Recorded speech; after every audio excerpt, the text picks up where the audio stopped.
That's better. Oh yeah, it's Riyadh here. Good to be back. Had a bit of a mental couple of weeks, so apologies for the little gap in the uploads. But today I'm going to be talking about one of the most bizarre, crazy, unbelievable, sort of privilege-filled moments of my life. I got invited to meet the Prime Minister of Great Britain. Casual. Now, there's been so much love about me going to number 10 Downing Street to go and meet her.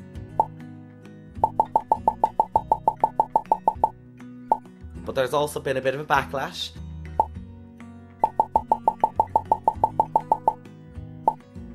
So I thought I'd make this video to describe exactly what happened that day in detail, because it's mad, but also to kind of say why I went. So first things first, I was sitting right here at my desk, just tippy-tapping away, and I get an email notification. I go in, I think it's some stupid pop-up or some guy trying to get my bank details and to tell me that I'm going to win 5 million rupees. But it was a real email, and it said, the Prime Minister requests the pleasure of the company of Riyadh Khalaf at a reception to celebrate the LGBT plus community at 10 Downing Street. So I obviously passed out and called the mother, called the best friend, called the father, and said, what the is going on? And then obviously, as you do as an oversharing, attention-seeking, dickhead YouTuber, you share it on all of your social media platforms to tell the world that you're better than it. Joke.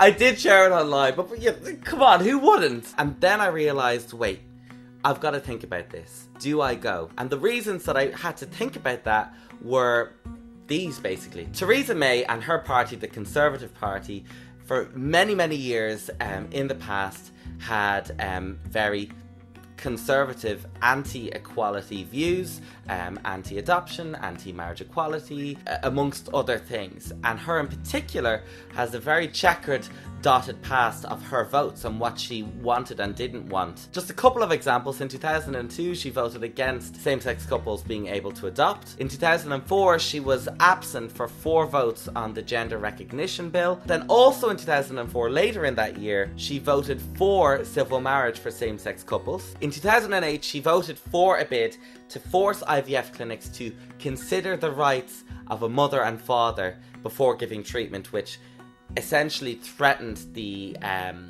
possibility of lesbian couples going and getting that treatment and then having a baby. And then in 2010, she was apparently one of the key people to go to her party and say, here lads, we have to give same-sex couples full marriage, not just civil partnerships. So as you can see, over time, not just her, but her party has kind of changed. They're not perfect. And that means that a lot of LGBT people are still angry. They will not vote for them. I didn't vote for them. I voted for Labour, partially because of that, but for many other reasons too. So that was stuck in my head.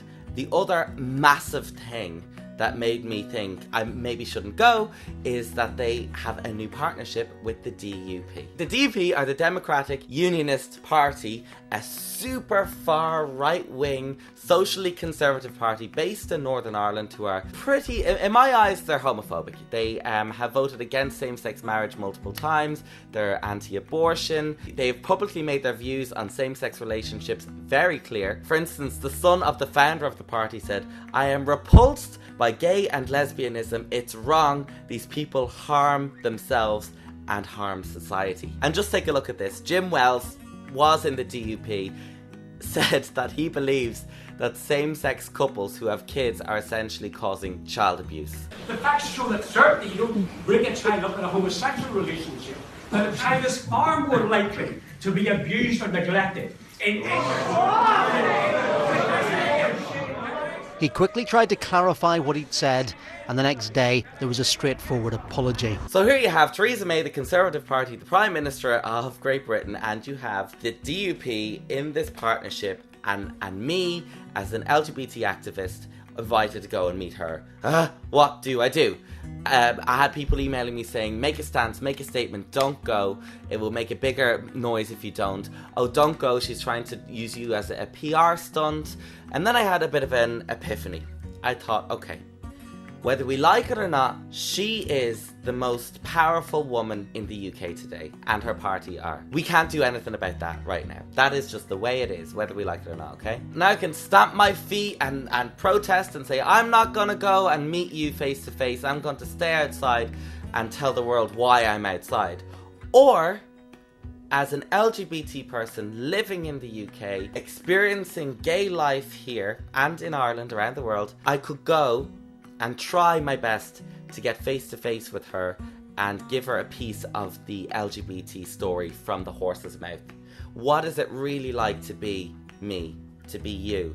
What are the real struggles that people like me and you feel, our friends, our family? Real human stories. In that moment I thought, better to be visible, better to have a voice, better to be seen. So I accepted the invite, I RSVP'd, and at that point I thought, you know what, no matter what party it is, this is a huge, huge honour for a gay Irish man to be invited into the home of the UK Prime Minister. Like, it's not that many years ago that Irish people were pretty hated here in the UK. There was no blacks, no Irish, no dogs written on outside pubs. And it was only 50 years ago that homosexuality was partially decriminalised here. This is big. And as soppy as it sounds, I was thinking of my grandmother, who's no longer with us, and I thought, she was so, so, so proud to be Irish, and so proud of me and the achievements that I have made up until the point that she died.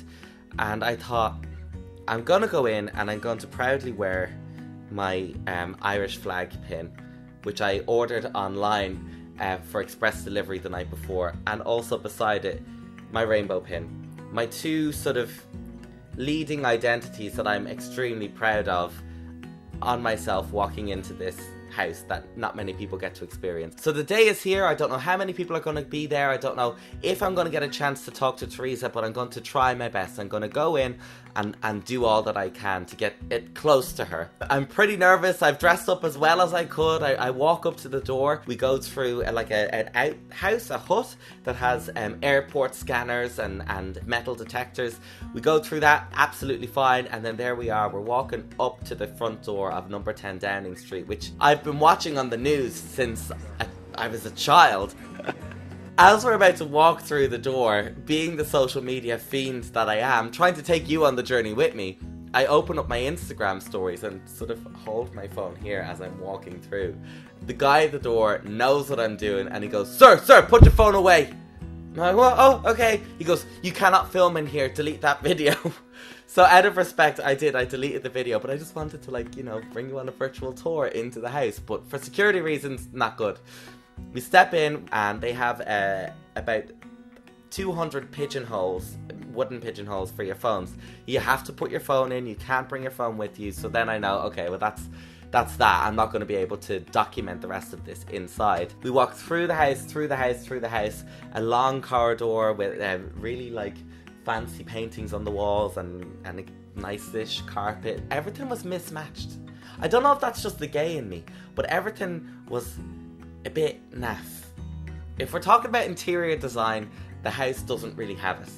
Everything looks expensive, but it doesn't look nice. I mean that in the nicest way possible. We land in this gorgeous big open garden where they've got people walking around with wine and with elderflower and mint water, cocktail sausages, and of course they had those uber English sandwiches with the crusts cut off. So I'm standing there and then a couple of people approach me and they introduce themselves and they're the Prime Minister's aides or advisors. And this is, I don't know her name, but she was so lovely, this blonde lady, and she was just super hospitable. Then we see the Prime Minister in blue come down from a stairs on the side of the house. Everyone goes quiet and we sort of push ourselves up to a podium that's there ready for her to speak. I estimate maybe 220 people there. At that point I'm thinking there is no way I'm going to get to speak to this woman. She gets up on the podium and she begins to speak. And that is when I got what I didn't expect to get, which was, I guess, a little bit of respect for her where there was no respect before. She spoke really open and honestly about her party, her own views. She said, I know I have voted against certain things in the past. If I could vote on those things again today, my views and my vote would definitely be different now. And I looked around and everyone's kind of going, oh, that's news right there, isn't it? And then, so she got a little clap and that was fine, but still, you know, no matter what words are said, actions speak louder than words, right? You gotta see things change for you to believe what people are saying. Politicians, we know, are fantastic at jargon and spin and making things sound impassioned and great in the moment, and then they go off and do something else. So I was still a little bit, okay, thank you for saying that. I would love you to say that in public, in the House of Commons, where there are cameras and people can see it, because I don't think I've ever heard her say the things she said to us in public with that passion before. So then I'm standing there as she's sort of ferried over to a small line of about 5 people. And I'm just thinking, oh, there she is over there. It would be great if I got a chance to speak my mind. And then with that, I get a little tap on the shoulder.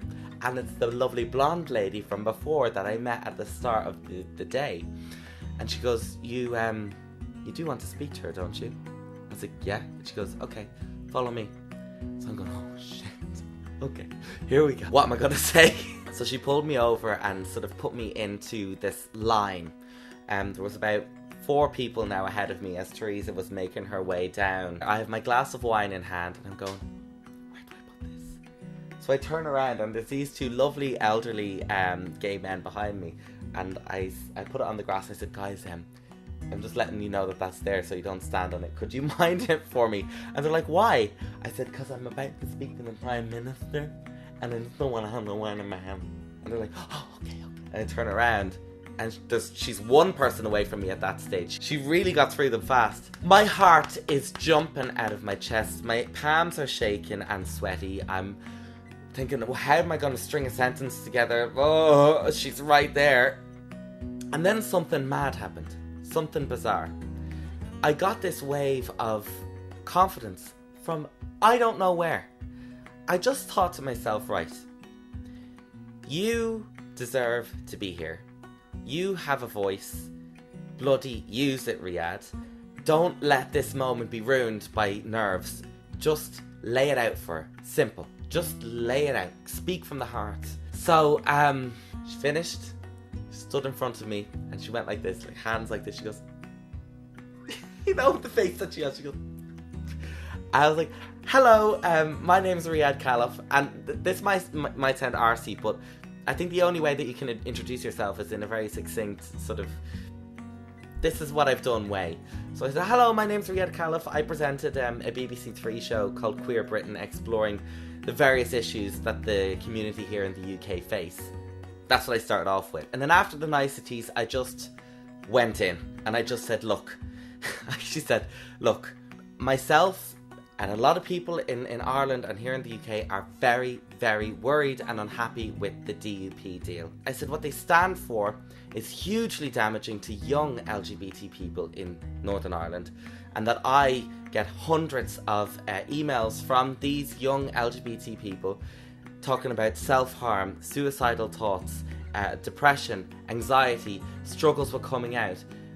And that it's that message that the DUP put out, and that sort of segregation and lack of equality that makes these kids feel even worse than they already do. It makes them feel different, other, and just lost. I then said to her, I hope you resist any of that anti-LGBT sentiment that they have and stop it from leaking into your government, and also push them with your power on subjects like marriage equality in Northern Ireland, which is the last part of the UK to allow it. And she just goes, yes, I understand, I agree, which I was surprised about. And then after that she went back to the whole Queer Britain thing, and she goes, well, I don't get much time to watch television, so I haven't had time to watch your programme.